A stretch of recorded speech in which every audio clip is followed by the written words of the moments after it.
আসসালামু আলাইকুম। সংবাদে আপনাদের সবাইকে স্বাগত জানাচ্ছি। আমি ফিরোজ তোহা। শুরুতেই সংবাদ শিরোনাম। পুরোদমে ইরান ইসরায়েল হিজবুল্লাহ যুদ্ধ চলছে, আর এই মুহূর্তে আমাদের হাতে এসেছে কিছু আন্তর্জাতিক ভয়ঙ্কর গুরুত্বপূর্ণ আপডেট সংবাদ। শুরুতেই জানাবো, দখলদার ইসরায়েলি প্রধানমন্ত্রী নেতানিয়াহুর বাসভবনে আবারও ভয়ঙ্কর ড্রোন হামলা।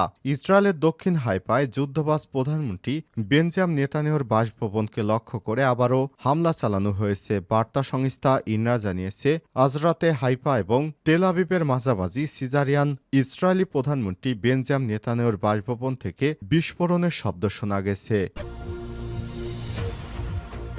এরপর জানাবো, ক্ষমতা নেয়ার পর শুরুতেই যেসব কাজ করবেন ডোনাল্ড ট্রাম্প। যুক্তরাষ্ট্রের নবনির্বাচিত প্রেসিডেন্ট ডোনাল্ড ট্রাম্প জানিয়েছেন, জানুয়ারি মাসে দায়িত্ব গ্রহণের পর তার প্রথম কাজ হবে রাশিয়া ইউক্রেন যুদ্ধ বন্ধ করা। আর যুক্তরাষ্ট্রের ফ্লোরিডায় আমেরিকান ফার্স্ট পলিসি ইনস্টিটিউটের অনুষ্ঠানে এই বক্তব্য দিয়েছেন ট্রাম্প। নির্বাচনের পর এটি তার জনসম্মুখে দেয়া প্রথম দীর্ঘ বক্তব্য। এবারে জানাবো, ওআইসি শীর্ষ সম্মেলনে মুসলিম এবং আরব লীগ নেতারা যা বললেন। সম্প্রতি সৌদি আরবের রাজধানী রিয়াদে আরব লীগ ও ইসলামী সহযোগী সংস্থা ওআইসির জরুরি শীর্ষ বৈঠকে গাজা এবং লেবাননে ইসরায়েলি গণহত্যা অভিযানের ধ্বংসাত্মক ফলাফল নিয়ে পর্যালোচনা হয়েছে। এ বিষয়ে গুরুত্বপূর্ণ সংবাদ জানাবো, সঙ্গেই থাকুন।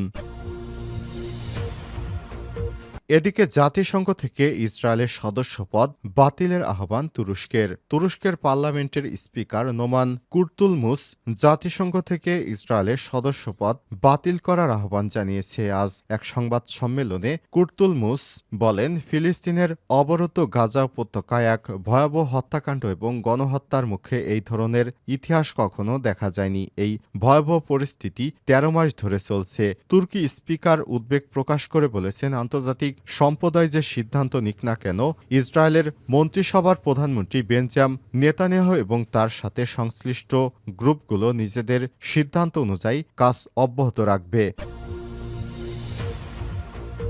এবং সর্বশেষ জানাবো, বিমানে যান্ত্রিক ত্রুটি, ঝাড়খণ্ডে আটকে গেলেন নরেন্দ্র মোদী। বিমানে যান্ত্রিক ত্রুটি দেখা দেয় ভারতের প্রধানমন্ত্রী নরেন্দ্র মোদী দিল্লি যাত্রা থেমে গেছে।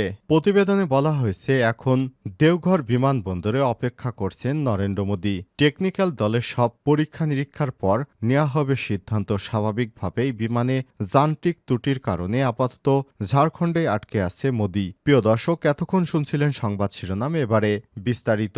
তবে তার আগে বন্ধুরা, অনুরোধ থাকবে সংবাদটিতে একটি লাইক দিন। এই চ্যানেলে আপনি নতুন হয়ে থাকলে আমাদের সংবাদটি দেখতে দেখতে চ্যানেলটি সাবস্ক্রাইব করে রাখুন, যাতে করে বন্ধুরা আমাদের পরবর্তী লেটেস্ট আপডেট সংবাদগুলো সবার আগে আপনার কাছে পৌঁছে যায়। বেল বাটনে প্রেস করে রাখুন। আর বন্ধুরা, গাজা যুদ্ধে আপনি যদি নিরীহ ফিলিস্তিনিদের ভালোবেসে থাকেন, তাহলে কমেন্টে ইয়েস লিখে বিশ্ববাসীকে জানিয়ে দিন আপনি বিশ্বের কোন দেশ থেকে বা বাংলাদেশের কোন স্থান থেকে আমাদের এই সংবাদটি দেখছেন এবং শুনছেন। এবারে বিস্তারিত।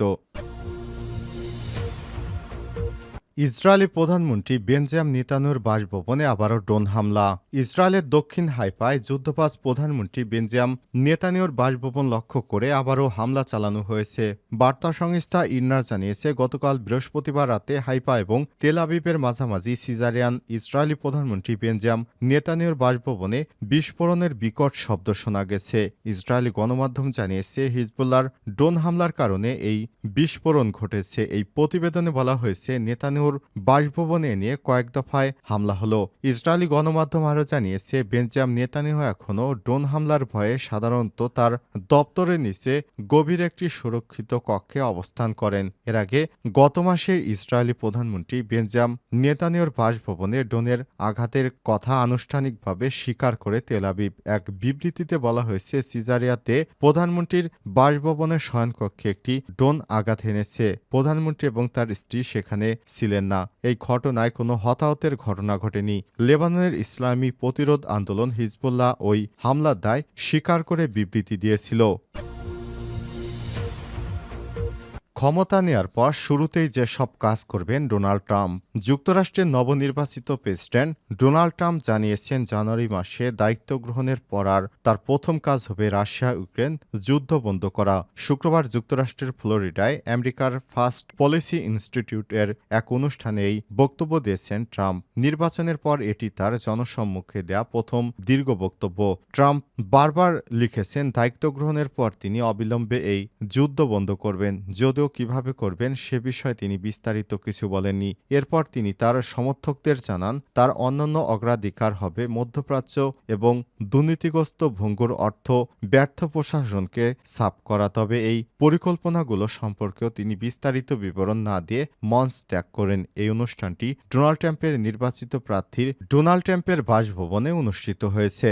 American first policy institute Donald ট্রাম্পের নিচের সংস্থা, কারণ 2021 সালে ট্রাম্প প্রশাসন কর্মকর্তাদের হাত ধরে প্রতিষ্ঠিত হয় এই সংস্থাটি। এই প্রতিষ্ঠান দ্বিতীয় ট্রাম্প প্রশাসনের জন্য একাধিক রক্ষণশীল নীতির প্রস্তাবনা তৈরি করে। অনুষ্ঠানে উপস্থিত ছিলেন যেসব নেতারা তারা বলেছেন, আমরা যেভাবে জিতে যাব তা কেউ জানত না। এটি একটি বড় বিজয়। জনতার মাঝে থাকা অনেককেই ধন্যবাদ দিয়েছেন ডোনাল্ড ট্রাম্প। তাদের মাঝে আর্জেন্টিনার প্রেসিডেন্ট হ্যাভিয়ের মিলেই এবং হাউস স্পিকার মাইক জনসনও রয়েছেন। তবে ডোনাল্ড ট্রাম্প টেসলার মালিক ইলন মাস্কের কথাও বারবার উল্লেখ করেছেন। ইলন মাস্ক গত কিছুদিন ডোনাল্ড ট্রাম্পের সঙ্গে তার বাসভবনে ছিলেন। ইলন মাস্ককে মজা করে ডোনাল্ড ট্রাম্প বলেছিলেন তিনি এই জায়গাটি পছন্দ করেন, তাকে বের করে দিতে পারি না, আমি এখানে তাকে পেয়ে আনন্দিত।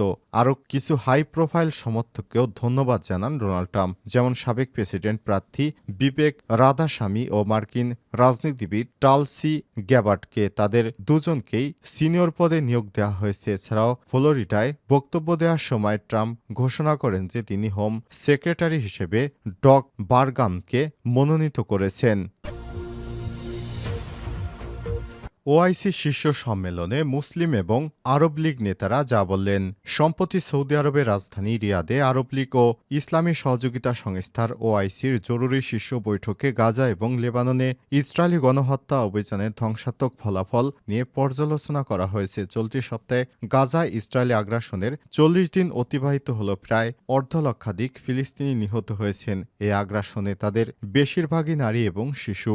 ইরানে অনুরোধে আয়োজিত এই শীর্ষ সম্মেলনে অংশ নিয়েছে বিশ্বের 58টি মুসলিম দেশের নেতারা। এতে অংশ নিয়েছে ইরানের ভাইস প্রেসিডেন্ট মোহাম্মদ রেজা আরেফ, ফিলিস্তিনি স্বশাসন কর্তৃপক্ষের সিনটি প্রেসিডেন্ট মাহমুদ আব্বাস, লেবাননের প্রধানমন্ত্রী নজিব মিকাতি, তুরস্কের প্রেসিডেন্ট রজব তাইপ এরদোয়ান, সিরিয়ার প্রেসিডেন্ট বাশার আল আসাদ সহ আরও অনেক খ্যাতনামা মুসলিম নেতারা। সৌদি যুবরাজ মোহাম্মদ বিন সালমান ছিলেন এই সম্মেলনের মেজবান।